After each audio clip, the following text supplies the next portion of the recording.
우리 주신 말씀 본문으로 새로운 은혜 나누기 전에 우리 지난주 함께 나눴던 은혜를 정리하고 우리 그렇게 하겠습니다. 우리 인간이 아담과 하와가 타락하고 불순종한 결과 하나님의 관계, 친밀한 관계가 깨어져 버렸어요. 그래서 이전에는 하나님의 음성을 듣는 것이 참 좋았어요. 이전에는 하나님의 임재, 하나님의 동행, 함께 하심이 기뻤어요. 벗고 있어도 있는 모습 그대로 서로에게 보여주고 하나님께 그 모습을 배워도 수치스럽지 않았어요. 근데 하나님과의 친밀한 관계가 깨어지니까 그것들이 다 두려운 거예요. 부부관계도 깨어졌습니다. 서로 도와주고 서로 사랑하니 몸이 떨어져 있어도 늘 한 몸 같았어요. 매일 행복했어요. 그런데 부부간의 사랑, 친밀한 관계도 깨어지고 말았어요. 생육하고 번성하라고 부부에게 주신 축복이 오히려 타락의 결과로 저주로, 고통으로 바뀌어 버렸어요. 부부관계뿐만이 아니고 피조물과의 관계도 깨어졌어요. 땅이 인간의 불순종으로 말미암아 저주를 받았어요. 그래서 엉겅퀴와 가시덤불이 나기 시작했고 땀을 비오듯 흘려도 먹거리를 쉽게 내어주지 않았어요. 타락 이전에 그 수고와 땀 흘림의 의미와 타락 이후의 수고와 땀 흘림의 의미가 달라졌어요. 하나님이 축복으로 주신 노동이 오히려 저주로 바뀌어 버렸어요. 그리고 인간은 이렇게 살다가 결국은 어떻게 된다고요? 죽어요. 죄는 사망을 가져와요. 죽음은 불순종의 결과예요. 그러나 이렇게 타락한 범죄한 인간에도 희망이 있다고 그랬어요. 뭐 때문에 희망이 있어요? 하나님께서 친히 아담과 하와를 위해 입히신 가죽옷이 희망이에요. 죄 없는 짐승이 가죽을 내어놓고 죽었어요. 그런 것처럼 우리의 죄를 대신하고 예수님께서 우리에게 생명을 내어놓고 죄 없으신 예수님이 죽었어요. 그래서 가죽옷은 이런 의미에서 예수님이에요. 우리에게 예수님이 있기 때문에 희망이 있어요. 죄인에게 예수님이 있기 때문에 희망이 있어요. 예수님은 사탄의 머리를 상하게 할 것입니다. 십자가에 죽으신 예수님은 부활하심으로 우주적인 승리를 선포하셨어요. 범죄한 인간에게는 예수님만이 유일한 희망입니다. 우리들은 예수 그리스도로 말미암아 다시 새롭게 회복된 관계 안에 있는 축복을 마음껏 누리며 살 수 있게 되었습니다. 할렐루야. 아멘. 이게 우리 지난주 함께 나눴던 은혜의 말씀이에요. 오늘은 아담과 하와가 낳은 가인과 아벨 두 형제를 살펴보면서 함께 은혜를 나누도록 하겠습니다. 여러분, 제가 오늘 본문을 쭉 읽어주올 때 이 본문의 분위기가 어때요? 좀 침울한가요? 무서운가요? 저는 이 앞부분을 읽을 때 막 가슴이 벅찼어요. 아담과 하와가 최초로 임신이라는 것을 합니다. 최초로 임신이라는 걸 해요. 아담과 하와가 최초로 출산이라는 것을 해요. 출산이라는 것을. 과연 최초로 임신한 하와, 최초로 사람이 사람을 낳는 그 출산을 지켜본 이 아담과 하와의 심정은 어땠을까요? 하나님께서 이들에게 이렇게 말씀하셨죠. 내가 내게 임신하는 고통을 크게 더하리니 내가 수고하고 자식을 낳을 것이다. 이들은 처음으로 임신의 고통, 출산의 수고를 느껴요. 그러면서 뭘 떠올렸을까요? 에덴 동산에서 쫓아내시면서 하나님이 하셨던 그 말씀을 생생하게 떠올랐을 거예요. 처음으로 느끼는 해산의 고통으로 여러분 눈물을 흘렸을 거예요. 아니, 여러분, 그 육체적인 고통 때문에 눈물을 흘린 게 아니고, 그래, 우리가 불순종한 결과로 고통과 수고로 자식을 낳을 것이라는 그 하나님의 말씀을 생각하면서 또한 눈물을 흘렸을 것입니다. 그렇습니다. 어쩌면 자식은 태어날 때부터 평생 십자가입니다. 할머니와 함께 사는 갓 초등학생이 된 손녀딸이 할머니하고 함께 목욕탕에 갔어요. 할머니, 왜 할머니 젖은 그렇게 쭈글쭈글해? 야 이놈아, 네 애비가 다 뜯어먹어서 그렇단다. 여러분, 이처럼 자식은 평생 십자가예요. 그런데 아담과 하와는 최초로 자식을 낳아서 이름을 뭐라고 지어요? 가인이라고 지어요. 가인. 이 가인이라는 이름의 뜻이 뭐냐면, 내가 하나님으로 말미암아 등남하였다, 내가 하나님으로 말미암아 아들을 낳았다, 그 말이에요. 이것을 쉽게 이야기하면 이 아이는 하나님의 선물입니다, 그런 의미예요. 시편 127편 3절 말씀입니다. 보라, 자식들은 여호와의 기업이요 태의 열매는 그의 상급이로다. 비록 해산에 고통이 있었지만 이들은 태어난 아기를 품에 안고 하나님이 우리에게 주신 선물이라고 하면서 기뻐하고 즐거워합니다. 감사합니다. 한번 생각을 해보세요. 우리는 이 출산을 너무 많이 지켜봐서 그렇죠. 아담과 하와는 최초로 임신을 경험해요. 최초로 출산을 봐요. 여러분, 사람에게서 사람이 최초로 태어납니다. 하나님께서 흙으로 빚어 생기를 코에 불어넣자 살아있는 사람이 되었어요. 그게 아담과 하와예요. 그런데 가인은 그렇게 그 가정에 주어지지 않아요. 아담과 하와에게서 태어나요. 그 태어난 아이를 품에 안고 자세히 보니까 누구를 닮았어요? 우리를 닮았어요. 나를 닮았어요. 너무너무 신기합니다. 아담과 하와는 가인을 낳고 하나님의 마음을 뼛속 깊이 헤아리게 돼요. 그 하나님의 마음을 뼛속 깊이 알게 돼요. 하나님께서 하나님의 형상대로 사람을 만드시고 얼마나 기뻐하셨습니까? 얼마나 기뻐하셨어요? 얼마나 좋아하셨어요? 그것을 뼈저리게 느끼는 거예요. 심히 좋아하셨어요. 심히 기뻐하셨어요. 아, 우리가 하나님에게 그런 존재였는데, 내가 하나님에게 그런 존재였는데. 여러분, 자기가 낳은 그 첫 생명, 사람을 보면서 뼈저리게 느끼는 거죠. 우리 가끔 부모님이 속썩이는 자식들에게 뭐라고 그러죠? 가끔 부모님이 속썩이는 자식에게 뭐라고 하냐면은, 너도 결혼해서 자식 낳아봐라 이놈아, 그러면은 내 마음 알 거다, 그러잖아요. 이처럼 아담과 하와는 가인을 낳고 하나님의 마음을 알게 돼요. 진짜 뼈저리게 알게 돼요. 자신들이 하나님의 말씀을 듣지 않고 선악과를 따먹었을 때에 하나님의 마음이 얼마나 아팠을까. 하나님께서 자신들을 에덴 동산에서 쫓아내실 때에 얼마나 안타까워하셨을까. 그럼에도 불구하고 하나님께서 짐승을 잡아 가죽옷을 만들어 입히시는 그 하나님의 마음, 여러분, 그들은 그것을 생생하게 알게 돼요. 누구를 통해서요? 그 자식을 통해서. 그렇습니다.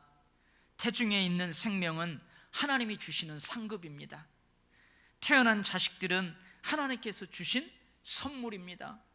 생명의 소중함을 깨닫게 하는 상급이에요. 하나님의 마음을 알려주는 선물이에요. 할렐루야. 임신과 출산은 생육하고 번성하여 땅에 충만하는 축복이에요. 그러면서도 또한 고통이에요. 자식은 하나님이 주시는 상급이면서 선물입니다. 그러면서도 자식은 또한 한편으로는 뭐예요? 평생 십자가예요. 평생 십자가. 사랑하는 성도 여러분, 평생 십자가를 잘 지고 감당하면 그 자식으로 인해서 영광이 있을 줄 믿습니다. 평생의 십자가를 잘 지고 감당하시면 장사의 수중에 가득한 화살처럼 자식은 하나님이 주시는 상급이고 선물인 영광스러운 축복이 될 줄 믿습니다. 여러분의 자녀들이 여러분에게, 여러분의 가문에 이러한 축복이 되시기를 주의 이름으로 축원합니다. 할렐루야, 아멘. 아담과 하와는 두 번째 출산을 해요. 가인의 동생 아벨을 출산합니다.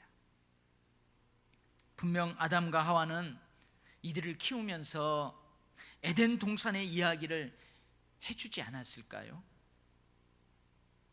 자기들이 타락하기 이전의 에덴 동산,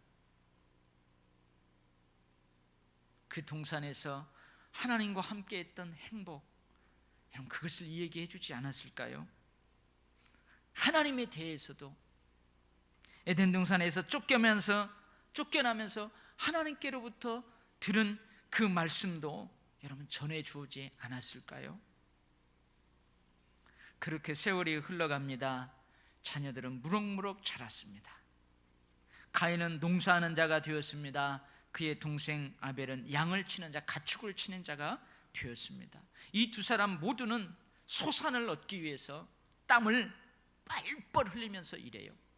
비오듯 땀을 흘리면서 일해요. 그러면서 뭘 깨달았을까요? 부모님이 들려주신 대로 땅이 쉽게 소산을 내어지지 않는 이유, 그것이 그런 거고요. 몸소 깨닫게 되었을 것입니다. 그럼에도 불구하고 두 사람은 땀 흘려 일하는 일터에서 소산을 주신 하나님께 감사합니다. 그들은 얻은 소산으로 제물을 삼아 하나님께 감사의 제사를 지내요. 가인은 농사꾼이니까 밀, 보리, 채소, 과일 등 농산물을 제물로 삼아서 하나님께 드려요. 그의 동생 아벨은 양의 첫 새끼, 그리고 양을 잡아서 그 귀한 기름을 제물로 삼아서 하나님께 드려요. 그런데 무슨 이유에서인지 하나님께서는 아벨과 그가 드린 제물은 받으셔요. 그런데 가인과 그가 드린 제물은 안 받으세요. 받지 않으세요. 여기부터 오늘 본문이 분위기가 이렇게 좀 달라져요. 분위기가 좀 달라져요. 그러자 가인이 무척 화를 냅니다. 자기 것은 안 받으니까 감정이 상했어요. 여러분, 감정이 상하고 마음에서 막 분노가 치밀어 오르면은 어디에 그대로 나타나요? 얼굴에 그대로 나타나요. 그러니까 막 울그락불그락 안색이 변하게 되었습니다.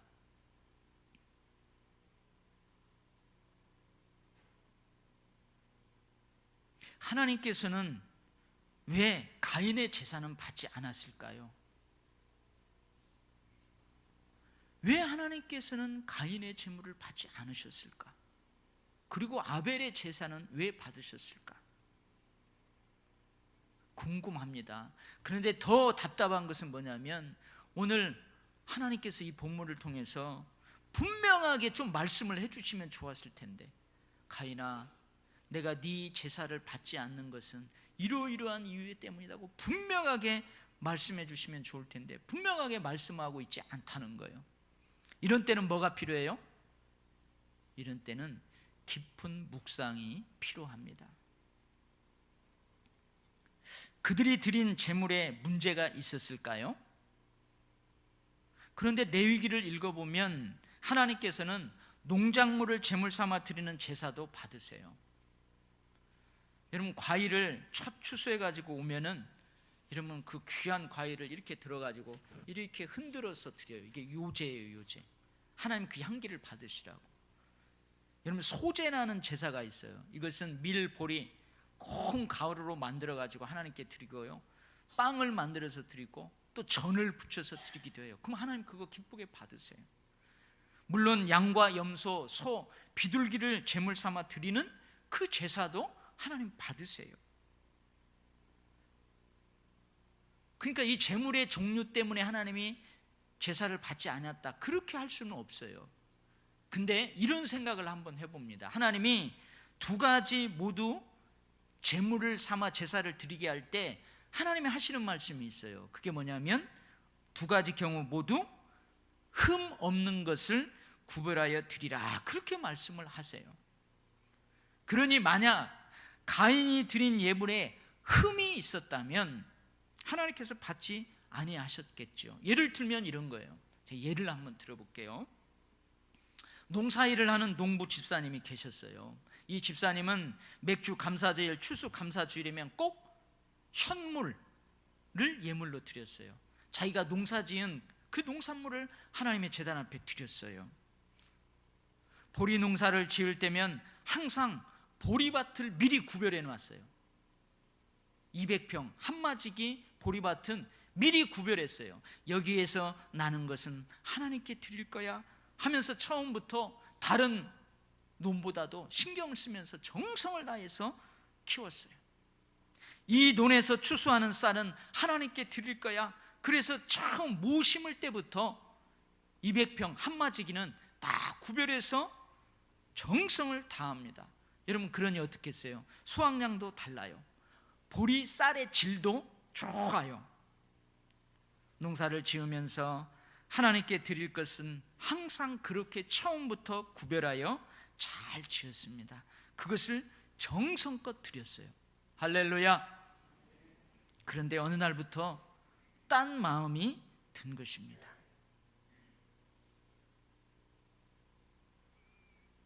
그래서 처음부터 구별하여 지은 것 맛이 좋거든요. 생산량도 많고 값이 싸거든요. 그러니까 자기와 자기 가족들이 먹었어요. 더 비싼 값에 팔았어요.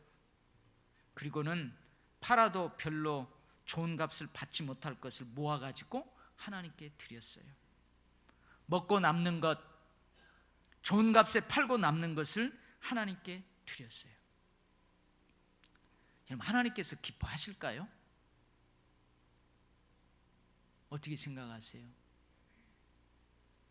말라기 1장의 말씀입니다. 저는 것 병든 것을 드리는 것이 어찌 악하지 아니하냐. 이제 그것을 너희 총독에게 드려보라. 그가 너를 기뻐하겠으며 너를 받아주겠느냐. 여러분, 제주도에서 귀한 옥돔 한 마리를 잡아왔어요. 잘 해가지고 여러분 총독에게 대접을 해야 되는데, 여러분이 너무 귀해가지고 옥돔 머리 딱 잘라서 부엌에서 먹어버리고, 꼬랭이 딱 잘라서 먹어버리고, 듬성듬성 젓가락질 한 그대로 해가지고 총독에게 드려봐요. 그거 기뻐하려나요? 저는 것 병든 것을 가져왔느니라. 너희가 이같이 봉헌물을 가져오니 내가 그것을 너희 손에서 받겠느냐. 이는 여호와의 말씀이니라. 그런데 오늘 본문을 좀 더 자세히 읽어보면 이렇게 기록하고 있다는 것을 알게 돼요. 뭐냐면 아벨과 그의 제물은 받으셨다, 가인과 그의 제물은 받지 아니하셨다, 이렇게 기록하고 있어요. 하나님께서는 아벨이 드리는 제물만을 받으신 것이 아니에요. 뭣도 받았어요? 그 제물을 드리는 아벨도 받으셨어요. 하나님께서는 가인이 드리는 제물만 받지 아니하신 게 아니에요. 뭣도 안 받았다고요? 가인도 받지 아니하셨어요. 그들이 드리는 제물의 문제일 수도 있지만 가인의 마음, 가인의 삶이 문제일 수 있습니다. 몹시 분하여 안색이 변하는 가인에게 하나님께서 이렇게 말씀하세요. 가인아, 네가 분하여 하면 어찌미며 안색이 변하면 어찌 됨이냐? 네가 선을 행하면 어찌 낯을 들지 못하겠느냐? 이게 어떤 의미냐면요, 가인아, 네가 옳은 일을 했다면 왜 내가 너의 재물을 받지 않았겠느냐, 그 말이에요. 우리는 이 하나님의 말씀 속에서 가인의 삶, 가인의 마음을 엿볼 수 있습니다. 제사 드리는 가인의 마음에 이미 문제가 있었다는 말이에요. 하나님께서 보시기에 옳지 않은 마음이 이미 있었다는 말이에요. 여러분, 오늘 지금 예배를 드리잖아요. 여러분들이 지금 하나님께 아벨과 그의 제물처럼 여러분들이 오늘 하나님께 예배를 드려요. 근데 예배 드리러 오기 전에 이미 마음이 옳지 않게 뒤틀려 버렸어요.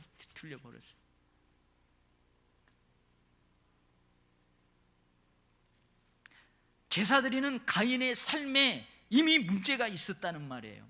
하나님 보시기에 옳지 않은 삶을 살고 있었다는 말이에요. 선을 행하지 아니하면 죄가 문에 엎드려져 있느니라. 죄가 너를 원하나 너는 죄를 다스릴지니라. 선한 삶을 살지 아니하면, 여러분, 죄가 문에 엎드려졌다, 이 말은 정확하게 표현하면 이렇게 번역할 수 있어요. 마치 맹수가 먹이를 낚아채려고 기회를 노리듯이, 그 말이에요.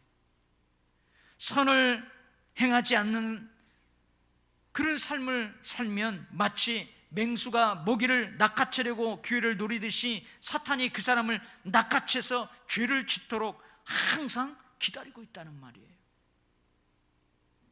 에덴 동산의 사탄은 아담과 하와를 타락시킨 후에 쉬고 있는 것이 아닙니다. 끊임없이 사람을 죄에 빠져 타락하도록 활동하고 있어요. 왕성하게 활동하고 있어요. 여러분, 죄를 다스리는 가장 좋은 방법이 뭘까요?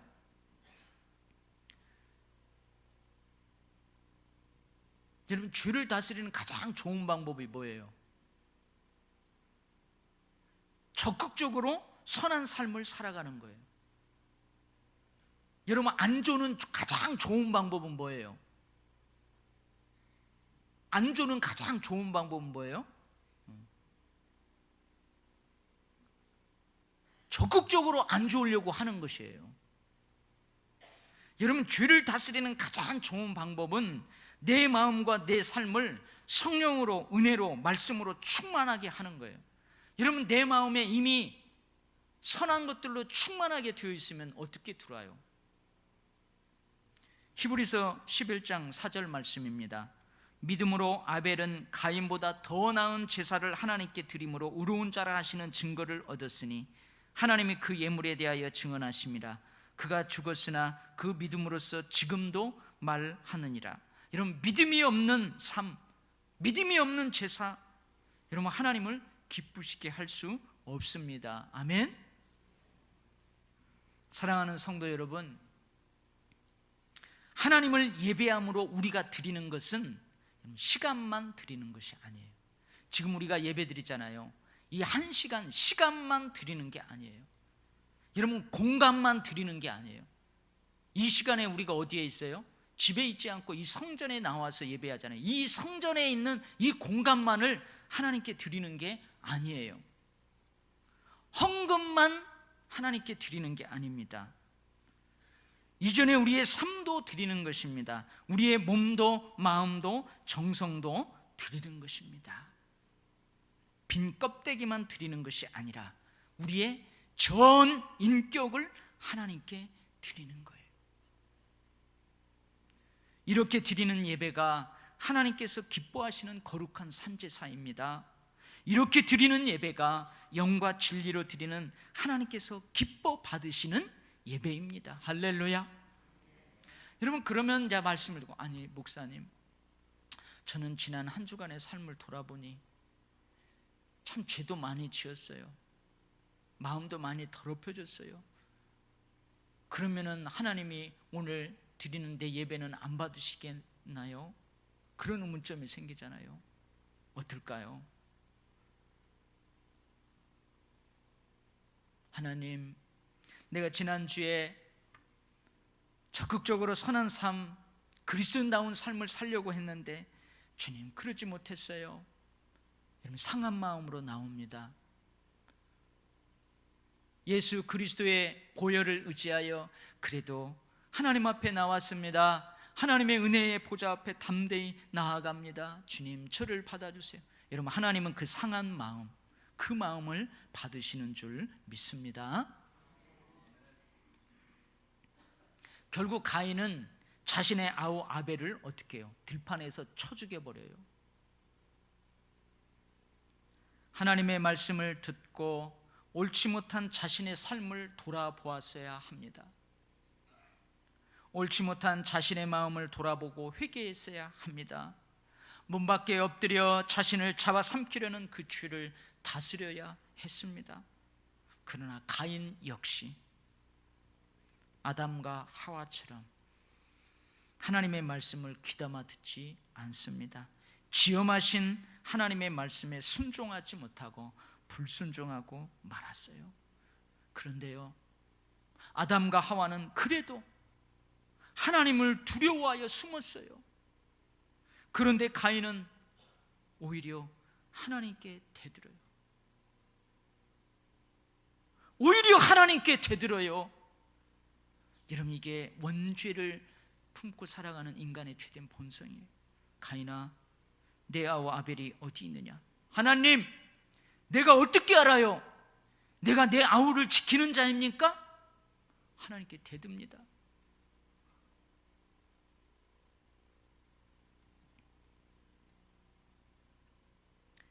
식탁에 둘러앉아 행복해야 할 가정입니다. 서로 지켜주며 서로 사랑해야 할 형제들입니다. 우리 어렸을 때 그런 동화가 있었죠. 두 형제가 농사 지었어요. 볕단을 쌓아놓는데 형이 동생의 볕단을 보니까 자기 거보다 너무 작아요. 그러니까 밤에 몰래 가가지고 자기 볕단 가져다가 그 동생의 볕단에다 쌓아놓습니다. 근데 밤에 동생이 나와서 이렇게 보니까 자기 볕단이 형님의 볕단보다 너무 많아요. 그러니까 동생이 자기 볕단에서 그 볕단을 들고 형님에게 가요. 그래서 형과 동생이 밤새도록 왔다 갔다 하는 그 동화 이야기 알죠? 그런데 오히려 형제를 쳐 죽입니다. 오히려 형제들끼리 아귀다툼을 벌입니다. 부모의 마음을 아프게 합니다. 하나님의 마음을 아프게 합니다. 하나님께서는 그런 가인에게 형벌을 내립니다. 네가 땅에서 저주를 받으리니 네가 밭을 갈아도 땅이 다시는 그 효력을 내게 주지 아니할 것이다. 이 첫 번째 형벌이에요. 두 번째는 네가 땅에서 피하며 유리한 자가 되리라. 그런데 오늘 본문 가만히 보면은 그래도 이 가인에게 희망이 있어요. 하나님께서는 아담과 하와에게 그러하셨듯이 가인에게도 공유를 베푸십니다. 하나님은 공의와 정의의 하나님이십니다. 또한 하나님께서는 진노 중에라도 공유를 잊지 아니하시는 하나님이십니다.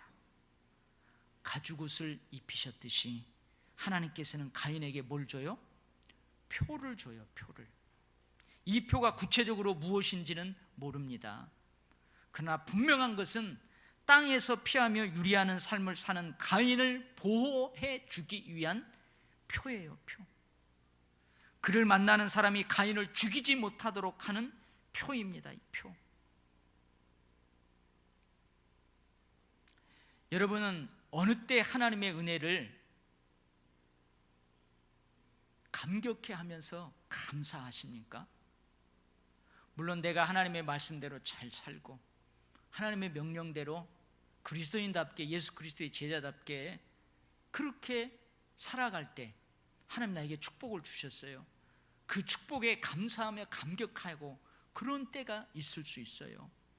근데 저는 제 삶을 돌아보니까 어느 때 더 하나님의 은혜에 내가 감격하고 감사했냐면 내가 하나님의 말씀대로 못 살 때예요. 내가 하나님의 말씀대로 살지 못하고 계속 엉뚱하게 살아갈 때, 그때 하나님이 어떻게 하시냐면 형벌을 주세요. 너 그렇게 살면 안 되는데 이리 와라. 너 10대 맞아야 되겠다. 아주 10대를 회초리를 쳐야 되는데요, 하나님 몇 번만 쳐요? 회초리 2대만 딱 때리고, 용사마 앞으로는 그렇게 살지 말고 더 잘 살아라. 아이고 얼마나 아프냐. 여러분 10대를 맞아야 되는데 하나님 2대밖에 안 때리시면서 오히려 긍휼을 베푸세요. 여러분 그때 하나님의 사랑에 눈물을 흘려요. 하나님의 사랑에 감격해야 합니다. 여러분 이 표가 구체적으로 무엇인지 우리는 알 수 없지만 이 표 역시 범죄한 인간에게 희망입니다. 범죄한 인간에게 주시는 하나님의 은혜입니다. 사랑입니다. 할렐루야. 여러분 하나님께서 애굽의 장자 죽음의 10번째 재앙을 내리실 때 이스라엘 가정의 문설주에는 뭘 바르라고 했어요? 어린 양을 잡아서 그 어린 양의 피를 문지방에 이렇게 바르라고 그랬어요. 그러면 죽음의 사자가 그 피의 표식을 보고 그냥 그 집은 넘어간다고 말씀하셨어요. 가인에게 주셨던 표는 이와 같은 성격의 것입니다. 사랑하는 성도 여러분, 여러분의 가정을 축복합니다. 여러분의 자녀들을 축복합니다. 여러분의 가문을 축복합니다. 여러분의 모든 삶의 터전을 축복합니다. 여러분 모두가 하나님께서 기쁘게 받으시는 그런 예배자가 되시기를 축복합니다. 죄를 다스리는 믿음의 삶, 성령 충만한 삶, 말씀 충만한, 은혜 충만한 삶이 되시기를 주의 이름으로 간절하게 축원합니다. 아멘. 기도하겠어요.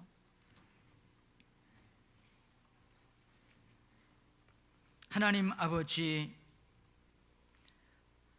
오늘 가인 속에 있는 죄된 본성이 우리들에게도 있습니다. 이젠 하나님을 두려워하는 것을 뛰어넘어서 하나님께 손가락질하며 하나님께 대듭니다.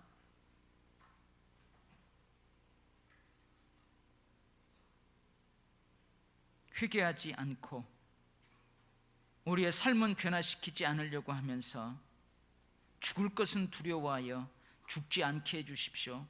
축복은 구하는 그러한 모습들이 우리에게도 있어서 오늘 이 말씀은 참으로 이 아침에 침울합니다. 그러나 주님, 그런 가인에게도 표를 주시기에 희망이 있었던 것처럼 우리로 하여금 예수 그리스도 안에서 예수 그리스도로 말미암아 새로운 관계의 회복의 축복을 경험하며 살 수 있게 하셨으니 희망이 있습니다.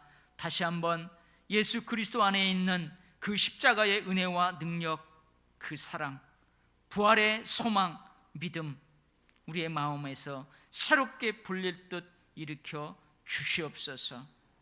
아벨과 그 제물처럼 늘 하나님 앞에 영과 진리로 하나님께서 찾고 찾는 바른 예배자의 삶을 저희들이 살아가게 역사하여 주시옵소서.